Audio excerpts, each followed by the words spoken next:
So in these videos, I'm going to establish a trigonometric identity. Establish the identity. This is accomplished by starting with one side of a given equation, usually the side containing the more complicated expression, to be honest, and using appropriate basic identities and algebraic manipulations, those techniques we talked about in the previous video, and then arriving to the other side. Okay? Now, it isn't always starting at A and then going to B.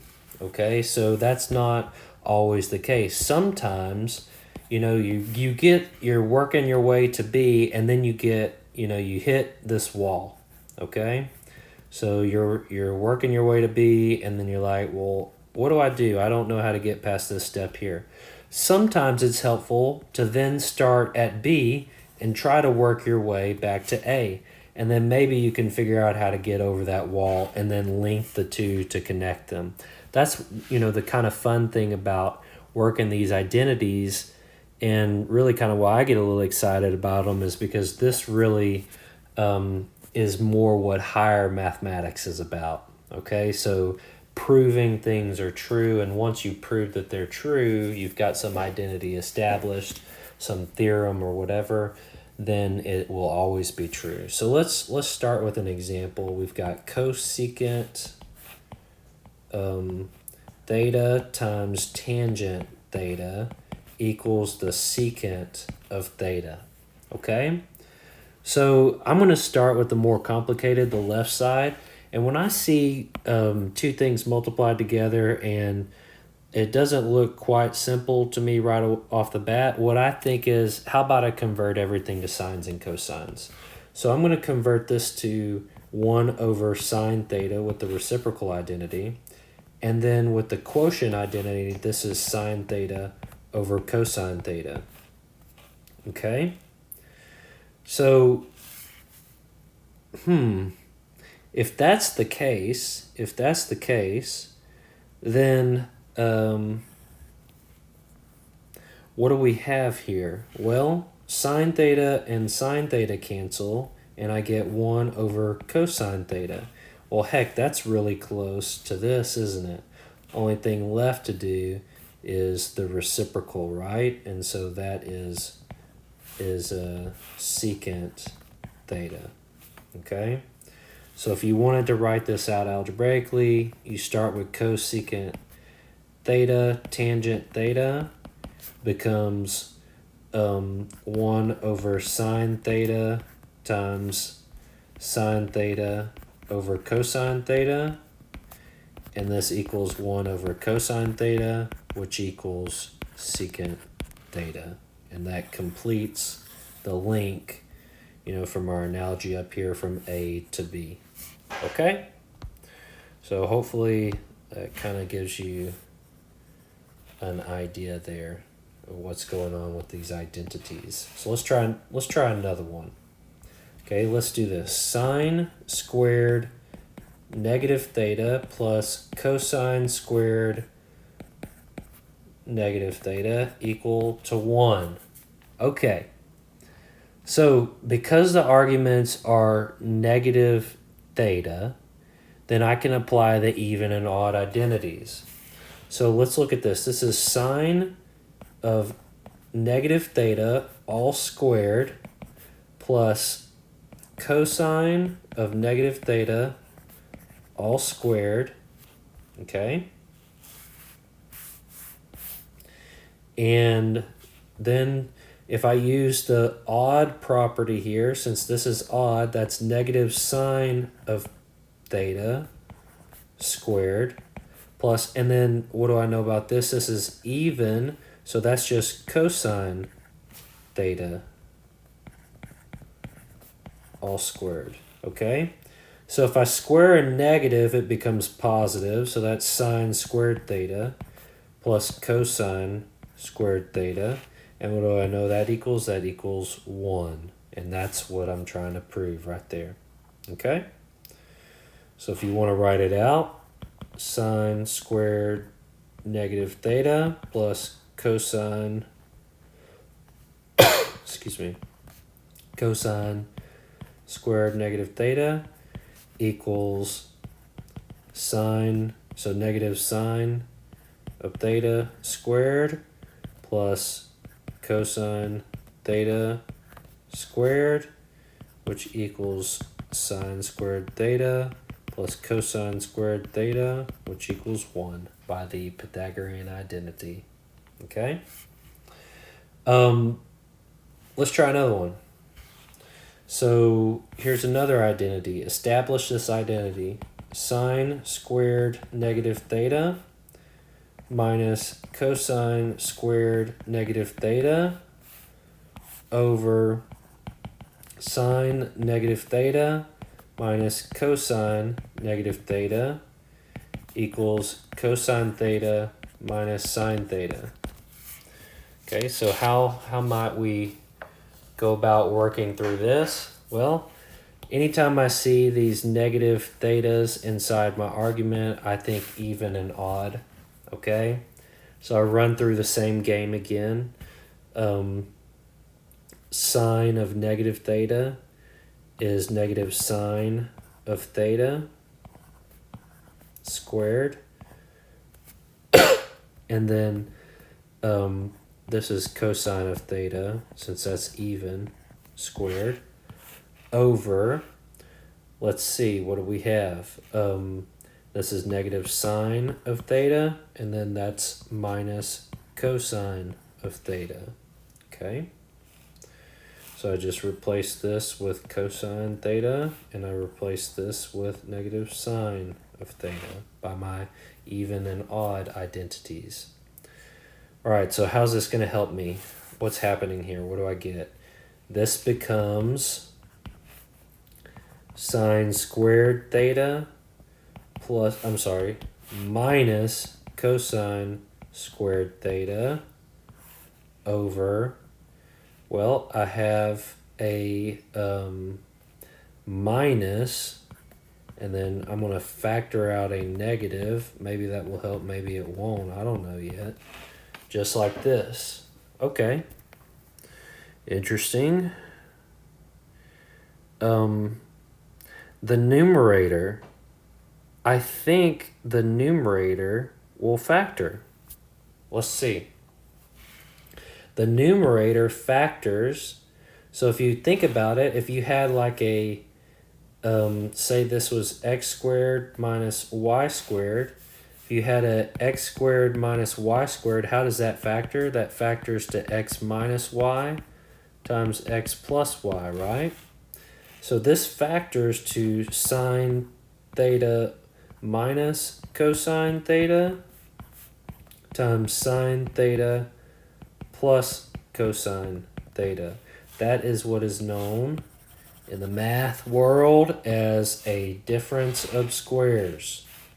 Okay, so that's difference of squares going on there. So factored, and then I have sine theta plus cosine theta in the denominator, which, by the way, cancels with this right here. And so what do I have? Sine theta minus cosine theta over negative 1, which if I divide by negative 1, I get negative sine theta plus cosine theta. And what did I want to show? I wanted to show this right here. So that is cosine theta minus sine theta. Bingo, right there. I got it. So that is what I was trying to show. Okay? So the trick there was to be able to factor. Let's try another one. Okay. 1 plus tangent u over 1 plus cotangent u equals the tangent of u. All right, so I want to end with tangent. Okay.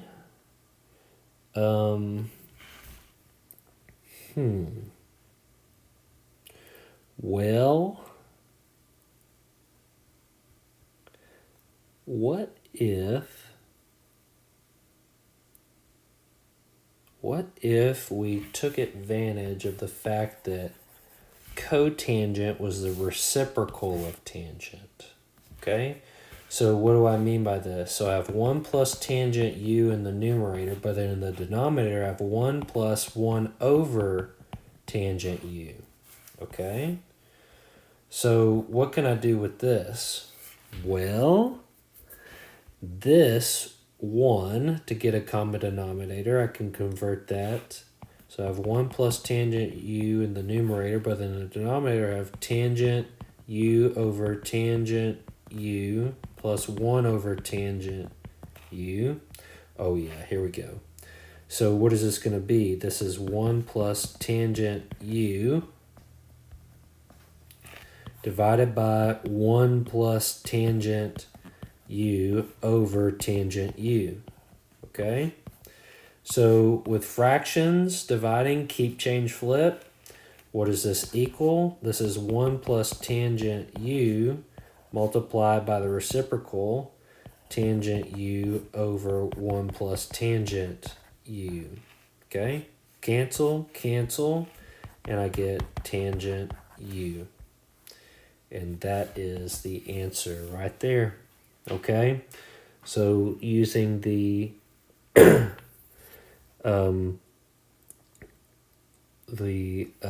quotient identity helped us out with that one there. So I saw, I looked and I was like, all right, I need it to be in complete terms of just tangent u. So I thought I need to turn this cotangent somehow to be in terms of tangent like the numerator was. So that was kind of my thinking there. So when sums or differences of quotients appear, it's usually best to rewrite them as a single quotient, especially if the other side is only one term. Okay? Let's try another one. So with this one, I have sine theta over 1 plus cosine theta, and then plus 1 plus cosine theta over sine theta, so reciprocal, equals 2 cosecant theta. 2 cosecant theta. Now the left side's more complicated, so let's just start with that. First thing I'm going to do is I'm going to get a common denominator. So I'm going to multiply top and bottom here by sine theta. Okay. Maybe it's going to help it. Maybe it's going to make it worse. I don't know. What I might do is not distribute the denominator right at first, just in case we have something that simplifies. What do I need to multiply the numerator and denominator by here? Well, it's missing a 1 plus cosine theta here. So 1 plus cosine theta. Okay, yikes. So that's sine squared theta plus...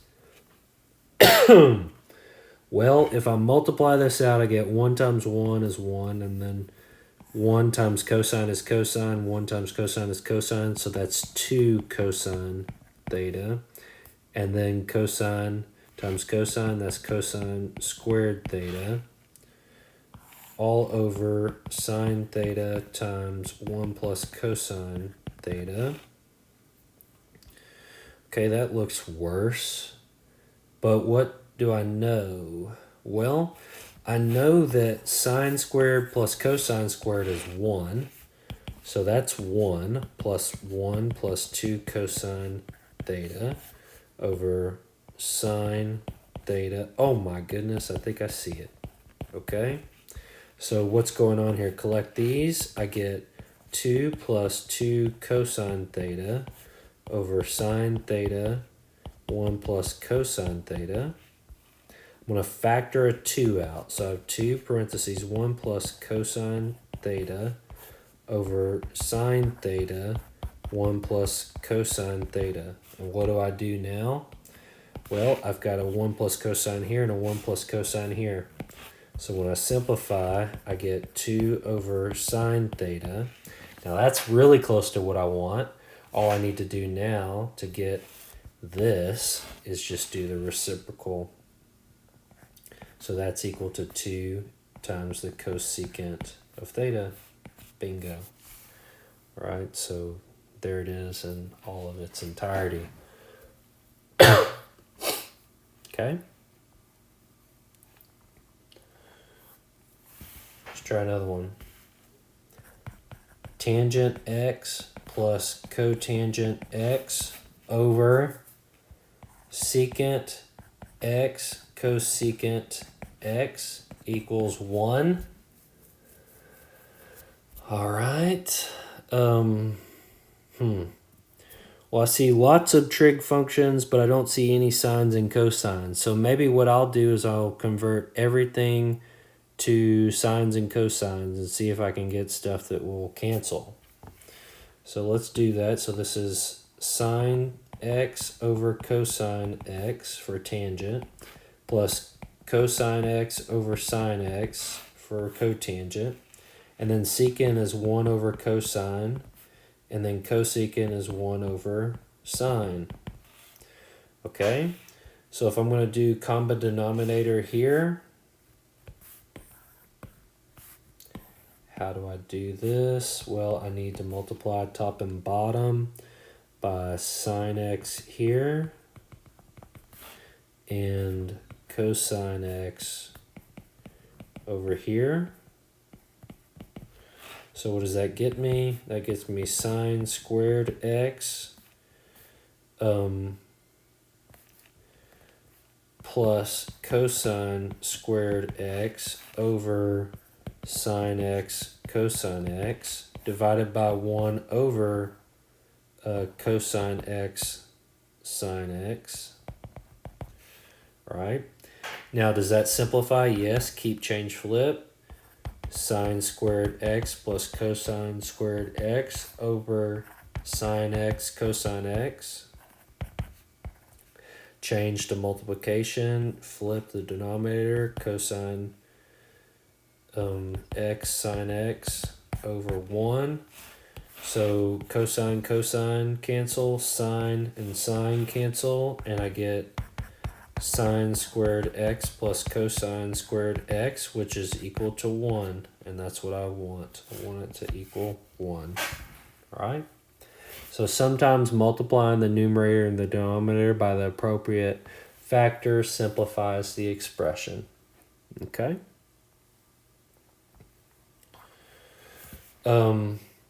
At the end of the day, if you see lots of complicated stuff, maybe it helps to just convert everything back to sines and cosines. Let's try one more, and then we'll just do some guidelines, okay? So here's an identity. So your identity is 1 minus sine theta over cosine theta equals cosine theta over 1 plus sine theta. Okay. So what I see here, I've got sines and cosines. I want to make them look the same. Now, when I see a 1 minus sine theta on one side and a 1 plus sine theta on the other side, I automatically think, something's feeling a little fishy here. Maybe I need to multiply by 1 plus sine theta to turn that into something like that, right? So I multiply by that clever one. That's also known as the conjugate pair. So the conjugate of 1 minus sine theta is 1 plus sine theta. That's that conjugate pair there. So I'm going to multiply top and bottom by 1 plus sine theta, the conjugate pair. And that clever one is going to become what? Well, the good thing about this conjugate pair is when I multiply this out, I get 1 plus sine theta, but then I get minus sine theta. So the sine thetas cancel. I get minus sine squared theta over cosine theta 1 plus sine theta. Now, why does that matter?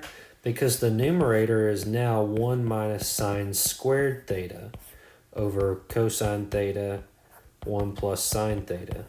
Okay, why is this important? Well, This numerator here is a Pythagorean. 1 equals sine squared theta plus cosine squared theta. Okay, so if I subtract sine squared theta, then I get 1 minus sine squared theta equals cosine squared theta. So this is cosine squared theta over cosine theta 1 plus sine theta. Okay, and so I have two cosines up top. So one of them gets canceled with the 1 in the denominator, and I'm left with cosine theta over 1 plus sine theta as desired. Okay, so that, kind of sums it up right there. Guidelines for establishing identities. So some guidelines for establishing identities.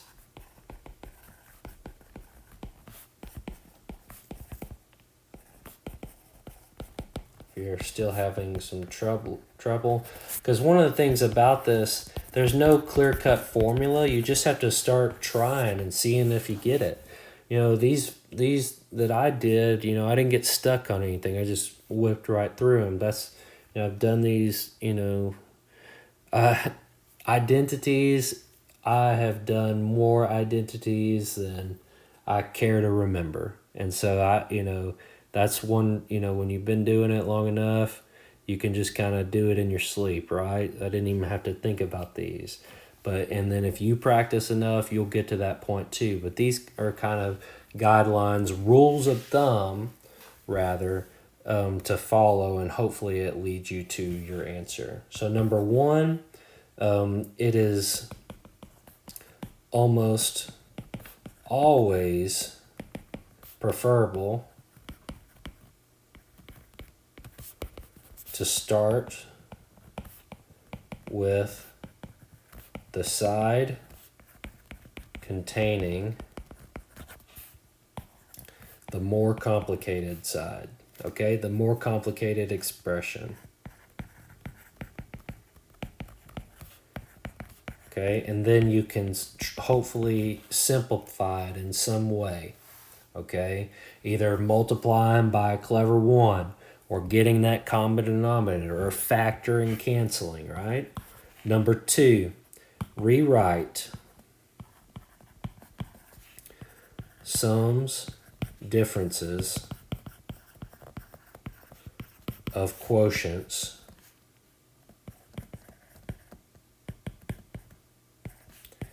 as a single, getting that common denominator, quotient. Okay?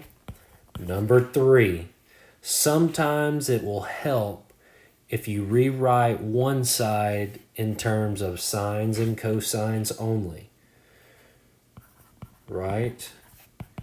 In terms of sine, cosine only. And then hopefully there's something that simplifies. Okay? And then last, always keep in mind the goal. As you manipulate one side, you're trying to make the expression look like the other side. Okay? Keep in mind you have the answer.